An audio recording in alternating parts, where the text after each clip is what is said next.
اس کا مقام بلند ہوتا چلا جاتا ہے، درجات اس کے بلند ہوتے چلے جاتے ہیں. لیکن ہمارے ہاں بات بات پہ شکوے اور شکایتیں شروع کر دیتے ہیں. ہم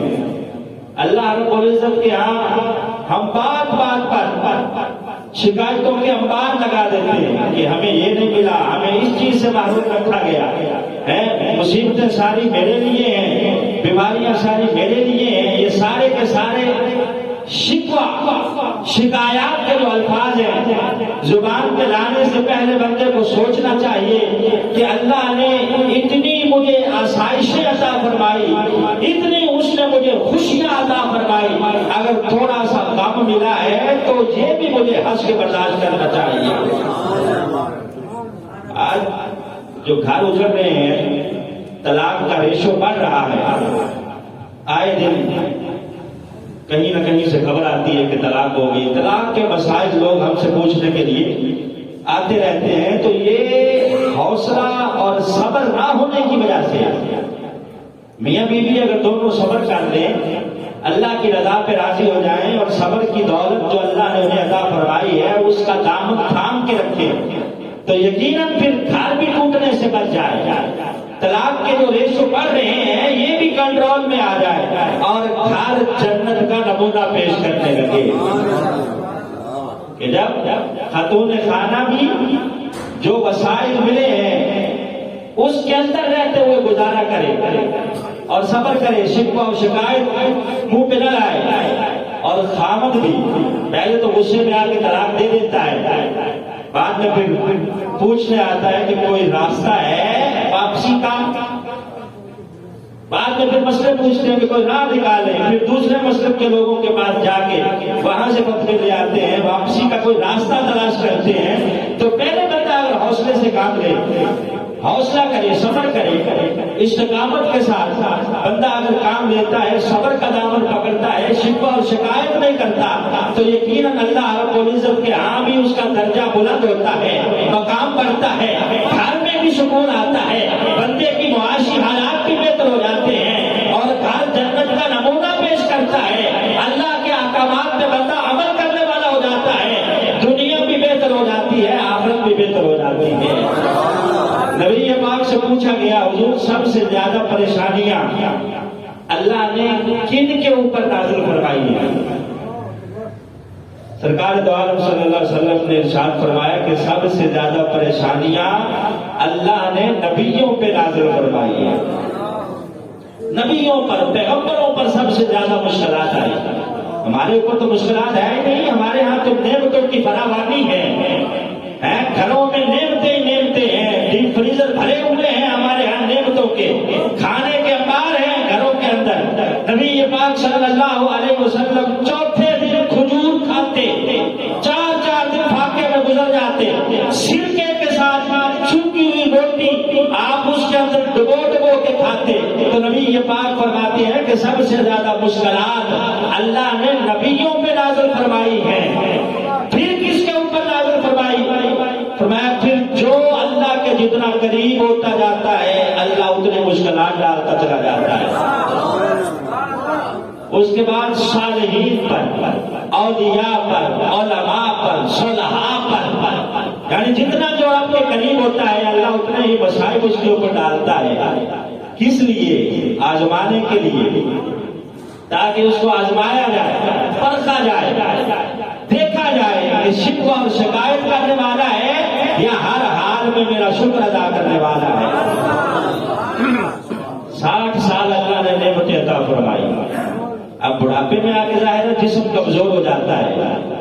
بڑھاپے میں لوگ شکوے کر رہے ہوتے ہیں کہ یار میرے گھٹنے ساتھ نہیں دیتے، درد ہو رہی ہے، کیا کریں ہم، گوڈے کام نہیں کرتے. تو یار وہ 60 سالوں کا شکر بھی تو ادا کرو نا جو اللہ نے 60 سال یہ گوڈے سلامت رکھے ہیں. ہر جمعے آپ نے شکوہ تو نہ کیا کرو کہ مولانا دعا کرے یہ گوڈے کام کرنے لگ جائے، بڑا مسئلہ ہے. تو بھائی اللہ کا شکر بھی ادا کیا کرو کہ جس نے اتنے سال سلامت رکھے ہیں اس کا شکر ہے. جس حال میں اس نے رکھا ہے شکوے اور شکایات نہیں، بلکہ اللہ رب العزت کے ہاں ہر وقت بندہ شکر ادا کرنے والا ہو، صبر کرنے والا ہو، پھر اللہ بھی راضی ہوتا ہے، اس کا محبوب بھی راضی ہو جاتا ہے. حضرت ام سلمہ رضی اللہ تعالی عنہا صحابیہ ہیں، خاوند ہے ابو سلمہ، بیٹے کا نام ہے سلمہ۔ آپ فرماتی ہیں کہ میں اپنے خاوند کے ساتھ مکہ سے ہجرت کر کے مدینے جانے لگی۔ توجہ بھی دوست آپ کی، حضرت ام سلمہ کہتی ہیں کہ میں اپنے خاوند کے ساتھ مکہ سے ہجرت کر کے مدینے جانے لگی نبی کے پاک کے پاس، کیونکہ کلمہ پڑھ لیا تھا، اب یہاں دل نہیں لگتا تھا، دل چاہتا تھا کہ مدینہ نبی کے پاک کی خدمت میں حاضر ہو جاؤں۔ کہتی ہے اونٹنی کی مہار میرے خاوند نے پکڑی ہوئی ہے، چھوٹا سا بچہ خاوند کی گود میں ہے، میں پیچھے پیچھے چل رہی ہوں، ہم جا رہے ہیں، ابھی مکہ کی حدود سے نکلنے والے تھے کہ میرے والدین، میرے قبیلے کے لوگ آ گئے، میرے خاندان والے آ گئے،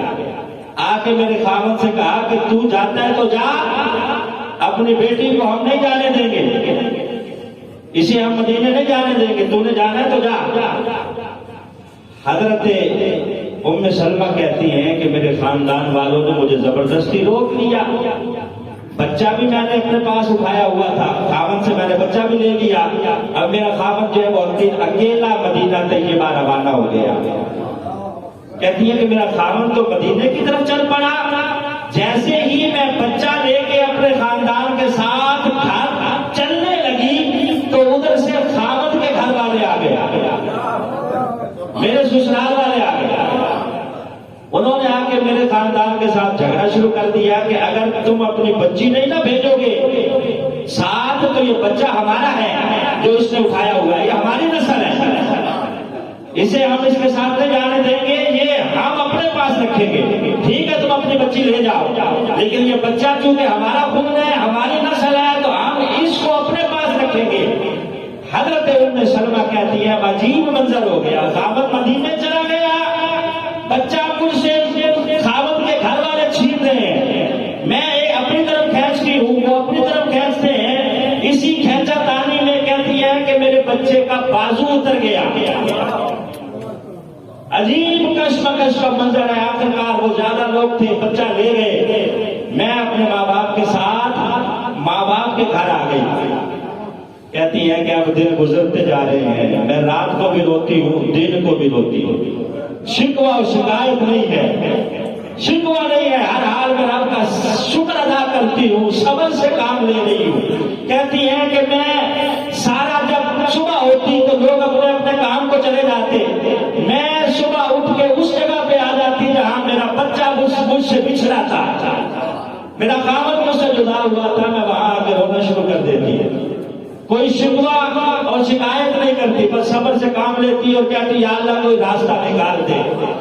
راستہ نکال دے، تیرے محبوب کے شہر مدینے چلی جاؤں، اپنے خاوند کو ملوں، اپنا بچہ دیکھوں۔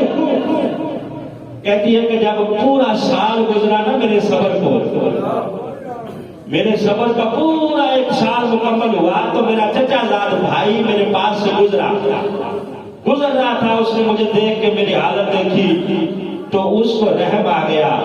میرے ماں باپ سے کہنے لگا کہ اس بیچاری کا دکھ کب ختم ہوگا، کیوں اس کے اوپر ظلم کرتے ہو، جانے دو اسے اپنے خاوند کے پاس۔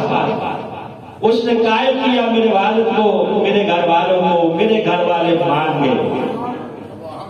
آپ فرماتی ہیں کہ میرے گھر والے مان گئے کہ ٹھیک ہے جائے گی اپنے خاوند کے پاس۔ ادھر اس نے جا کے خاوند کے گھر والوں کو بھی قائل کیا کہ بچہ تو کسی جانور کا جدا کر دیا جائے اس کا بھی برا حال ہو جاتا ہے، چڑیا کا بچہ بچھڑ جائے تو وہ بیچاری مر جاتی ہے صدمے میں، تم نے کیا ظلم کیا ہے کہ اس بیچاری کا بچہ تم نے اپنے پاس رکھا ہوا ہے؟ انہوں نے کہا کہ ہم نے تو اس لیے رکھا تھا بچہ اپنے پاس کہ بچے کا صدمہ برداشت کر کے بچے کا باپ بھی آ جائے گا اور ماں بھی آ جائے گی، لیکن وہ دونوں نہیں آئے تو لہٰذا لے جاؤ بچہ، آپ نے کیا کرنا ہے؟ تو وہ چچا جان بھائی بچہ لے آیا، اس نے بچہ مجھے دے دیا، اب بچہ تو ملا، اللہ نے صبر کرنے کی وجہ سے یہ پہلا راستہ نکال دیا کہ ماں اور بیٹا دونوں آپس میں مل گئے۔